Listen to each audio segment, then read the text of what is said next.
Welcome to Relaxed Reddit Readings. Today we have 4 Reddit stories for you. Reddit stories that will make you question everything. Story 1. My brother-in-law tried to mansplain research to a real scientist. So my brother-in-law just tried to explain what real research is to me, and I'm literally a research scientist with a PhD. Let me tell you how this train wreck unfolded. I'm 28 and work as an R&D researcher in a materials science lab. It took years of studying to get here. I love my job, and my team just secured funding for a major new project. My brother-in-law Dave is 32 and calls himself an entrepreneur. In reality, he jumps from one failed hustle to another: crypto, dropshipping, AI-generated courses, and my sister basically funds his lifestyle while he burns through money faster than a rocket burns fuel. At a family barbecue last Sunday, my dad asked how my lab's new project was going. I was excited to share because we're developing sustainable materials that could revolutionize manufacturing. Dave immediately butted in with this condescending smile and said, "That's cute, but have you considered blockchain applications?" I politely said no, we're focused on the actual materials science. Then this guy had the audacity to explain to me what real research looks like. He said I was stuck in an ivory tower and should be more market-focused like him. He started rattling off buzzwords about disrupting industries and finding real-world applications. I couldn't help it, I started laughing. Here's a guy who's never held a stable job for more than 6 months, trying to lecture someone with advanced degrees about research methodology. When I finally stopped laughing, I told him maybe he should focus on researching how to pay back the $15,000 he owes my sister instead of giving career advice. The whole table went dead silent. Dave's face turned red and he stormed off. My sister followed him, shooting me dirty looks. Later, she texted saying I embarrassed Dave in front of the family and that I should apologize. She said he's going through a tough time and I was unnecessarily cruel. My parents are staying neutral, but I can tell they think I went too far. Here's the thing though, Dave has been pulling this stuff for years. He constantly dismisses what other people do while acting like his latest get-rich-quick scheme is revolutionary. Last month he told my teacher sister that education is outdated, and she should start an online course business instead. The month before, he explained to my accountant cousin why traditional finance is dead because of cryptocurrency. I'm tired of watching him tear down everyone else's legitimate careers while my sister enables his delusions. Maybe I shouldn't have brought up their financial situation in front of everyone, but someone needed to reality check this guy. My sister thinks I'm being elitist and mean, but honestly, how long are we supposed to pretend his behavior is okay? The man literally tried to mansplain my own field to me while contributing nothing to society except debt. Am I wrong for finally calling him out on his nonsense? If you're enjoying these stories, hit that like button and let me know in the comments which story you relate to the most. Story 2. I refuse to meet my deadbeat dad's new baby. My father just had a new baby and wants me to meet my half-sibling, but I haven't spoken to him in years for good reason. I'm 22 and my parents split up when I was young. After that, he was mostly absent from my life and my siblings' life. He would promise to visit and then cancel, forget birthdays, and rarely contributed financially. We grew up in Europe with our mother while he gradually became less involved. Eventually, I stopped reaching out and so did he. Recently, I found out he's built a new life in South Africa. He remarried, has a successful business, and just had a baby. Now he's reaching out, saying he wants to reconnect and have me meet my new half-sibling. He's been sending messages about how becoming a father again has made him realize his mistakes and he wants a fresh start with our family. Here's what really gets me, he's posting all over social media about being a devoted father, and how much he loves spending time with his new baby. The same man who couldn't be bothered to remember my birthday for the past 5 years is suddenly Father of the Year. He's sharing photos of himself doing all the things he never did with us, reading bedtime stories, teaching the baby to walk, family vacations. My sister thinks I should give him a chance. She says people can change and maybe having a new baby really did make him realize what he missed with us. She's considering flying to South Africa to meet our half-sibling. But I can't get past the feeling that this is just another one of his patterns. He gets excited about something new, throws himself into it completely, then loses interest when it gets difficult. What happens to this new family when the novelty wears off? My mother is staying out of it, which I respect, but I can tell she's worried about us getting hurt again. She went through years of explaining to us why Daddy wasn't coming to visit like he promised. She was the one who had to work extra jobs to make ends meet when his child support payments were inconsistent. Now he wants to act like we can just sweep all that under the rug because he's ready to play family again. The messages he's sending are full of promises about flying us out to visit, paying for trips, wanting to be part of our lives. But where was this energy when we actually needed him? Where was this commitment when we were kids wondering why our father didn't care enough to show up? I told him I'm not interested in meeting the baby or rekindling our relationship. I said I'm glad he's being a better father this time around, but that doesn't erase the years of disappointment and abandonment. He responded saying I'm being unfair and holding grudges that are hurting the whole family. He claims he's a different person now and I'm not giving him the chance to prove it. My sister thinks I'm being too harsh and that I'll regret not having a relationship with my half-sibling.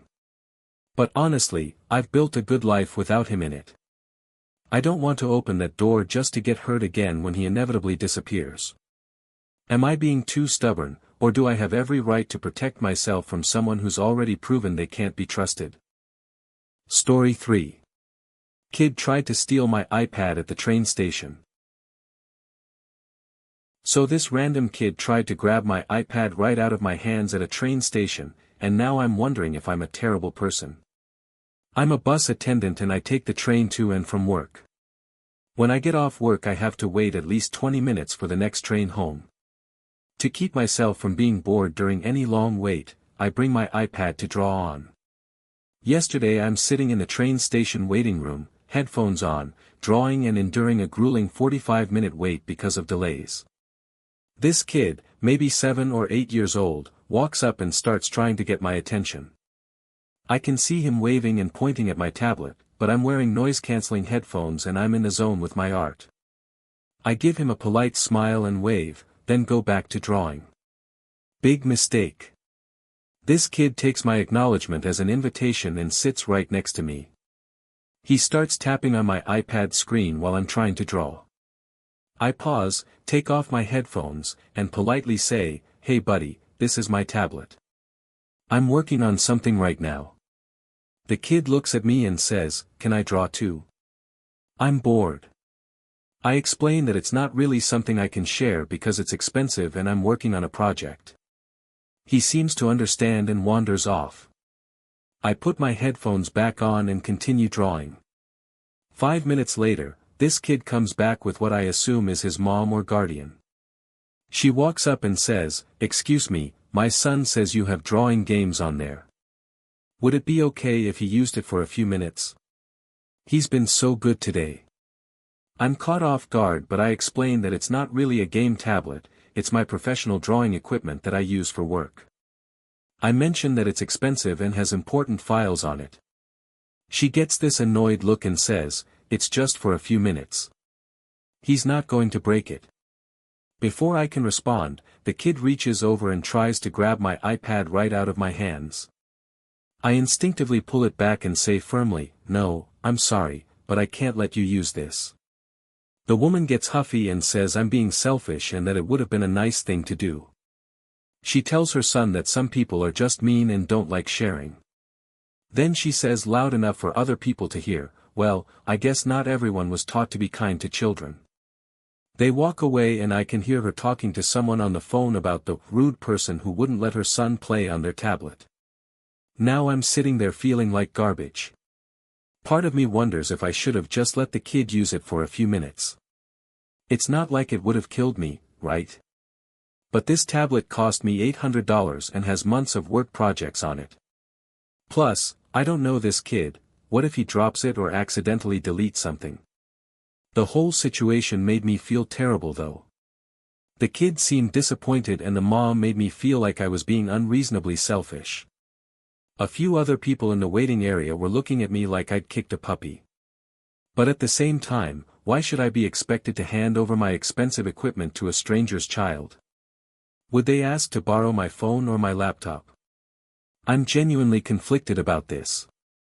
Was I being a reasonable adult protecting my property, or was I just being a selfish jerk who couldn't spare a few minutes to make a kid happy? Story 4. I exposed a teen's volunteer hour scam. This teenager just tried to scam volunteer hours from me and I called him out, but now his mom is furious. We had a community cleanup in our neighborhood last Saturday near the park. Nothing major, just picking up trash and general maintenance. I was helping out as a volunteer coordinator. A lot of teens came to earn volunteer hours for school, and the rule is simple: you show up, sign in, do the work, and at the end I sign a sheet with your actual time worked. One guy showed up with his mom around 9:15. The cleanup started at 9, so he was already late. He signed in, grabbed gloves and a trash bag, took a couple of photos by the sign-in table, then basically disappeared. I noticed because I was keeping track of everyone, especially the teens who needed documentation. I saw him maybe 15 minutes later sitting under a tree on his phone while his mom chatted with other parents. He wasn't picking up trash or helping with anything. Around 10:30, his mom comes over and asks me to sign his volunteer sheet for 4 hours of work. 4 hours. The kid had been there for barely an hour, and maybe 15 minutes of that was actually doing anything productive. I told her I could only sign off on the time he actually volunteered, which was about 15 to 20 minutes max. She immediately got defensive and said he'd been working the whole time. I explained that I'd been watching and he spent most of his time on his phone under the tree. She insisted I was wrong and that her son had been picking up trash the entire time. Then she tried a different approach, saying he really needed these hours for a scholarship application and couldn't I just be flexible. She said it was just paperwork and wouldn't hurt anyone. I told her I understand college applications are stressful, but I can't in good conscience sign off on hours that weren't actually worked. That's when she really lost it. She started yelling about how I was ruining her son's future over a technicality. She said other volunteer coordinators aren't this strict and that I was being unnecessarily difficult. The son finally came over, and mom demanded he tell me all the work he'd done. This kid started making up stories about picking up trash in areas I knew he hadn't been to and helping with tasks that other volunteers had clearly handled. When I pointed out the inconsistencies, mom accused me of calling her son a liar. She threatened to report me to the neighborhood association and said she'd make sure other families knew how unreasonable I was being. Finally, she stormed off with her son, shouting that she was going to find someone else to sign the paperwork. The thing is, I've been doing volunteer coordination for 3 years. I've signed off on thousands of hours for students, and I'm always fair about it. If a kid shows up and puts in honest work, I'm happy to help them get their hours. I've even been flexible when someone had to leave early for legitimate reasons. But this was blatant fraud. Later that day, another parent approached me and quietly thanked me for maintaining standards. She said her daughter had been working hard all morning and it wouldn't be fair if someone else got the same credit for doing nothing. But I also heard through the grapevine that the mom has been telling people I'm on a power trip and hate teenagers. Now I'm wondering if I should have just signed the paper to avoid the drama. The kid probably learned his lesson about showing up and actually working. But at the same time, if we don't hold people accountable for volunteer commitments, what's the point of having requirements at all?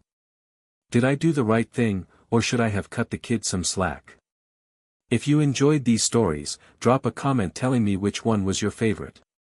And if you want more relaxed Reddit readings, make sure to like, subscribe, and hit the bell so you never miss a video. Thanks for watching. If you enjoyed these stories, like, comment and subscribe for more relaxed Reddit readings.